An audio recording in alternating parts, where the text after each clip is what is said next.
नमस्कार दोस्तों, आज की यह वीडियो हमारे एक YouTube सब्सक्राइबर की है। वीडियो किसकी है यह हमने वीडियो के बीच में कहीं बताया है, इसलिए अगर आप वीडियो पूरा देखते हैं तो आपको समझ में आ जाएगा कि यह वीडियो किसकी है और आपकी कुंडली में किस ग्रह की महादशा और अंतरदशा चल रही है, उनका क्या प्रभाव हो सकता है और किन उपायों से आप अपने जीवन को बेहतर बना सकते हैं। इसलिए वीडियो को पूरा जरूर देखें। अगर आपने अभी तक हमारे चैनल को सब्सक्राइब नहीं किया है तो कृपया सब्सक्राइब करें। वीडियो को लाइक और शेयर करना न भूलें ताकि और लोगों तक यह जानकारी पहुंच सके। धन्यवाद। इस वीडियो में हम बात करेंगे कुंडली में बैठे नवग्रहों की कि कौन सा ग्रह किस राशि और किस भाव में स्थित है और उसका क्या प्रभाव पड़ता है हमारे जीवन पर। हर ग्रह का अपना एक स्वभाव होता है, एक ऊर्जा होती है। यदि ग्रह शुभ स्थिति में हो तो जीवन में उन्नति, स्वास्थ्य, धन और शांति का वरदान देता है, लेकिन यदि वही ग्रह अशुभ हो जाए तो संघर्ष, रोग, मानसिक तनाव और बाधाओं का कारण भी बन सकता है। तो चलिए शुरू करते हैं ग्रहों की इस रहस्यमय यात्रा को समझना। पहला भाव लग्न भाव, स्वभाव, शरीर, व्यक्तित्व, जीवन की शुरुआत और स्वास्थ्य। दूसरा भाव धन भाव, धन, बचत, परिवार, वाणी, भोजन की पसंद। तीसरा भाव पराक्रम भाव, साहस, छोटे भाई बहन, मेहनत, लेखन, मीडिया और यात्राएं। चौथा भाव सुख भाव, मां, वाहन, घर, संपत्ति, मानसिक शांति, शिक्षा। पांचवां भाव संतान भाव, संतान, प्रेम, विद्या, बुद्धि, मन की सोच, भाग्य का फल। छठा भाव रोग शत्रु भाव, बीमारी, शत्रु, कर्ज, प्रतियोगिता, कोर्ट कचहरी। सातवां भाव विवाह भाव, पति पत्नी, शादी, पार्टनरशिप, विदेश यात्रा। आठवां भाव आयु भाव, आयु, रहस्य, गुप्त ज्ञान, एकदम से बदलाव, बीमा, अनुसंधान। नौवां भाव भाग्य भाव, भाग्य, धर्म, गुरु, पितृ, तीर्थ यात्रा, उच्च शिक्षा। 10वां भाव कर्म भाव, कर्म, प्रोफेशन, समाज में प्रतिष्ठा, पिता से संबंध। 11वां भाव लाभ भाव, लाभ, आय, मनोकामना पूर्ति, बड़े भाई बहन, नेटवर्किंग।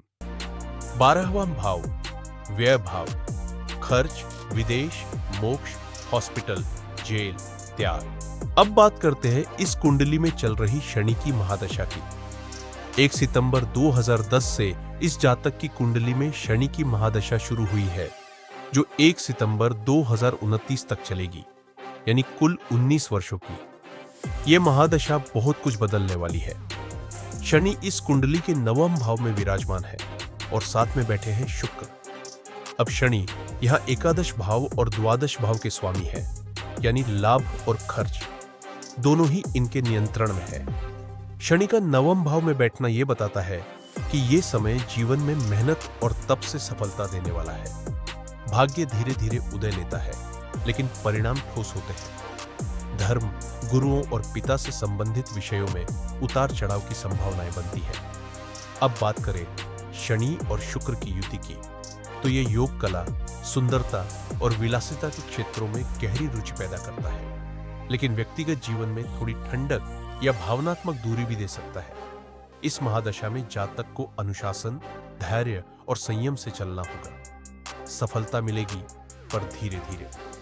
विदेश से लाभ या यात्रा संभव है, लेकिन खर्चों पर नियंत्रण जरूरी है। अब बात करते हैं कुछ उपायों की। हर शनिवार पीपल के वृक्ष के नीचे दीपक जलाएं।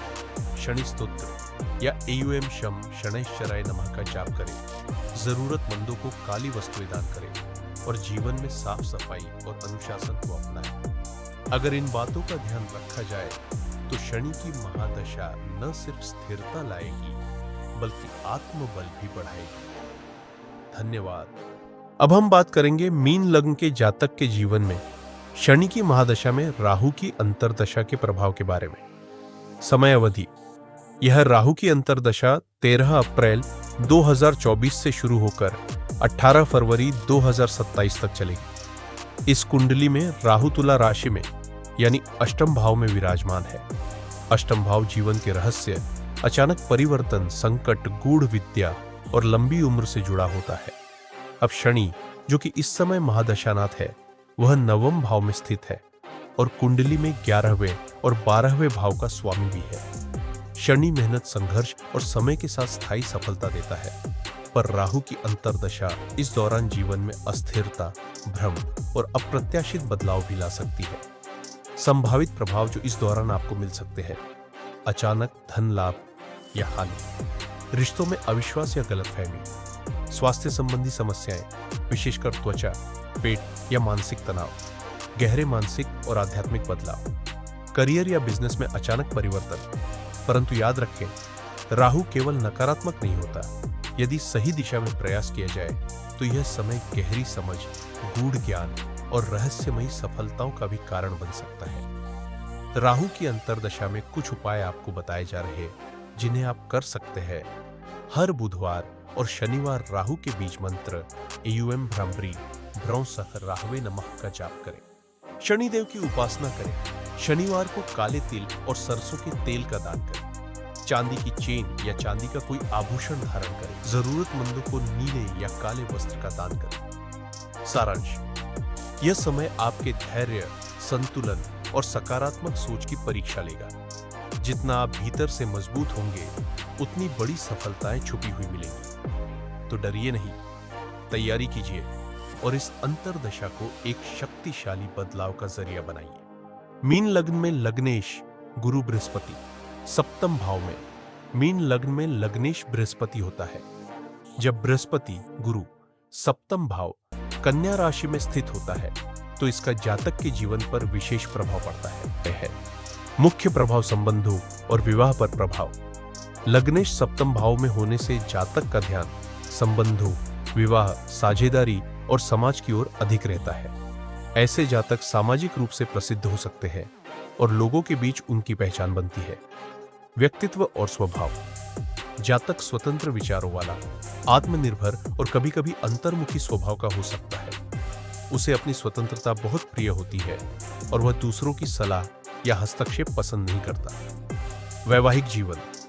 लग्नेश सप्तम भाव में होने से वैवाहिक जीवन में उतार चढ़ाव आ सकते हैं। पति पत्नी के बीच अहम ईगो का टकराव, विवाद या मतभेद हो सकते हैं।